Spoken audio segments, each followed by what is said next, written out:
Yes, sir. Good to have you back. Always showing us love. It's been like, I first started coming out here 4 or 5 years ago or something like that, and I'd hit you up and like, yo, E, can we do something? And no hesitation.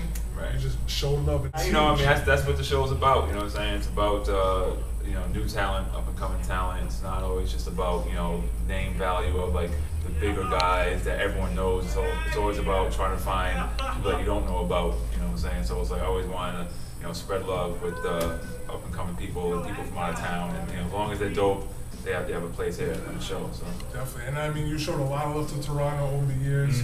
I know you had Theo 3 up on the show recently.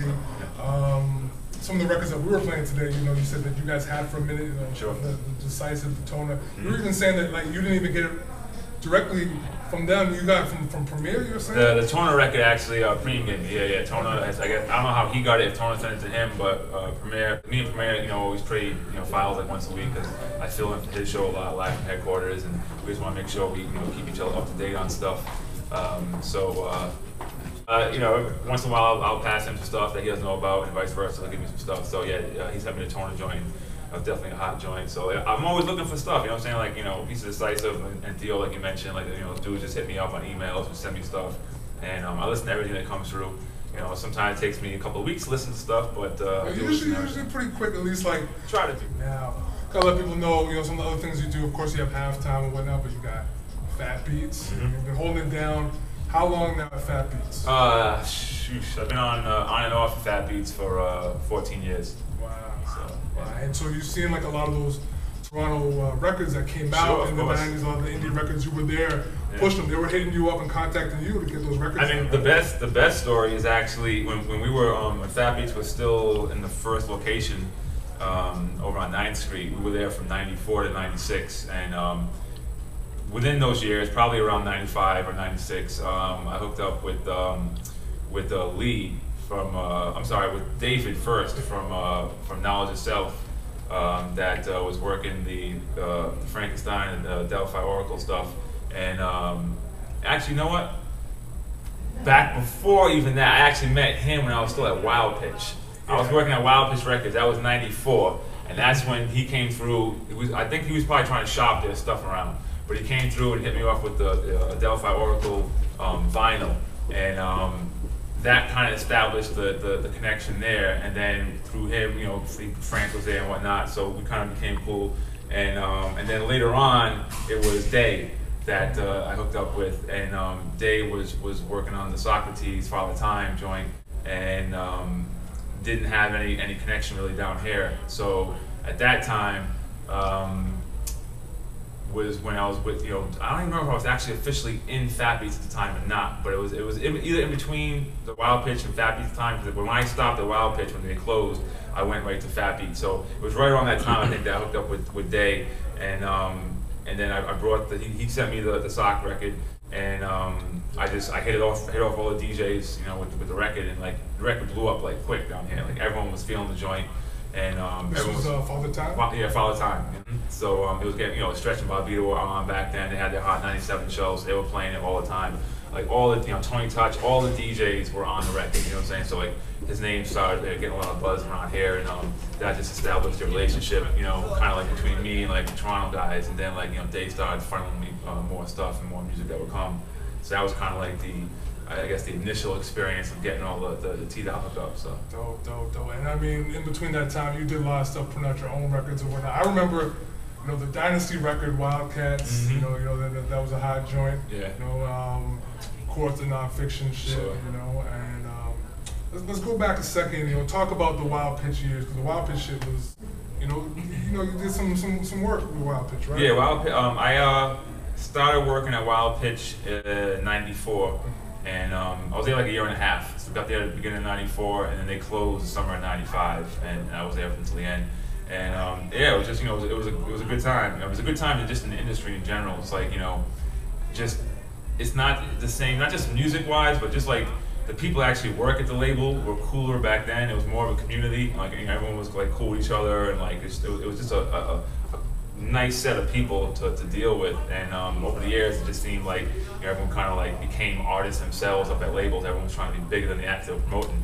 But back then at Wild Pitch, I mean, that was when you know, Search had just came in to the company, and he kind of, you know, he brought me in, and we just, you know, just working records. We brought in new artists. We brought in OC. You know, we had a bunch of other up and coming artists that we were working with. You know, one of them was a group called TND, who later became All Natural. So, you know, it's the same principle based my whole life. It's like, you know, so it's like, that's what we were trying to do at Wild Pitch. We were trying to revamp it at the time and bring in a lot of new talent. So that was basically what we did that time that we were there. And, you know, and also dealt with the existing, you know, acts, which was at that time, you know, the new main source minus Lodge Pro, and the Coup, you know, and that was probably like, you know, the main two things, and then Tice, you know, like the two or three things that were going on that time. And you even got to do some production work. Yeah, yeah. I know there's the OC record. Yep. That you produced, the Born to Live remix. I did, yeah, it was two. First I did the OC Time's Up remix, which actually came out officially on the 12-inch, and then we did the Born to Live remix. I still need a copy of that.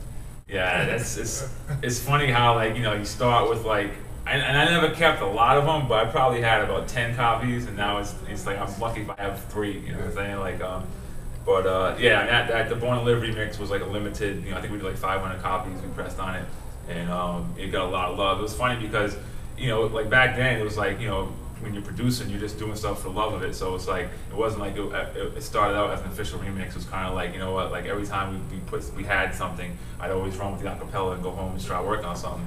And I did the remix, and I forget how it got around. I think I might have gave it to Search or gave it a few heads, and a copy of it ended up getting up to like Molly and them and Pete up at like Future Flavors, and they played it off the cassette on the show. And that was like the first thing where it was just like, all right, like we need to really do something with this. And then based on that, we kind of like said, okay, let's actually officially put it out. So then I went to the studio, and, you know, we did the official remix and whatnot, and yeah, did the test pressings and whatnot. No doubt, you know. Man, Eclipse got crazy history or whatnot. You gotta let them know about what's going on present day. Present day. You got a lot of stuff popping still right now, right? No problem. Yes, of course. You always gotta stay relevant in this game. That's one thing that, you know, you gotta teach the older generation is that you can't become a fossil. You gotta keep on point. This is also why you always gotta check your emails for those new songs and new music, because you can't fall behind. But what's up, Marco? Crazy hipsters in there, you know? Yeah, exactly. I've seen them walk through. So anyway, but like, as far as, you know, the stuff going on now, I mean, again, like Fat Beats is still maintaining the halftime show going on 12 years. I just started another radio show on Sirius XM called Rap is Out of Control. So it's basically like the same principle as here, except dirty versions. You know what I'm saying? And to a wider audience. So it's like, you know, trying to infiltrate and, you know, get up in the big boy's house and show them that, like, you know, it's not all about the same names. That's you know, that's what I'm trying to tell you. It's like, it's more than what you might see on TV or hear on, you know, commercial radio. There's a lot more choices and options out there. You know, so it's just, I'm glad I have a chance to actually, you know, try to even out the game and be on the same playing field with everyone else and let them know about this stuff. Aside from that, you know, Rocksteady Crew, you know what I'm saying, like, always down with that. You know, every year we do the anniversary, working on the 32nd anniversary right now for this summer, so that's going down. The lineup's looking crazy for that as well. And then other than that, the thing that's probably keeping me the busiest right now is the Coca Nostra project. You know, I'm actually managing those guys, and you know, their album's coming out this summer, so just a lot of work and setting up the album, and also the touring and doing like a lot of festivals in Europe and doing Rock the Bells and all that stuff. So man, Eclipse halftime show, check them out Wednesdays, WNYU 89.1. You can't go wrong. Fat Beats. You know, mad history right here. So, you know, respect to my man. No, you know? each and every time. Yeah. All right. Yo, what up, DJ Eclipse? And I'm chilling with my peoples, Royale, Big Jacks, Grand Groove DJs. That's how we do it. Like the day kids, we used to play in the streets, never worrying about grief. Football spelled relief. Ronnie Reapy was a coach for us. He taught us to play almost every single day. Okay, now Nevergreen was Larry and Mike and Law. My cousin Boo lived there too, just to name a few. Was shot. Ron, he's bad to the bone. Boo's little sidekick and a badass mouth. He sufficed.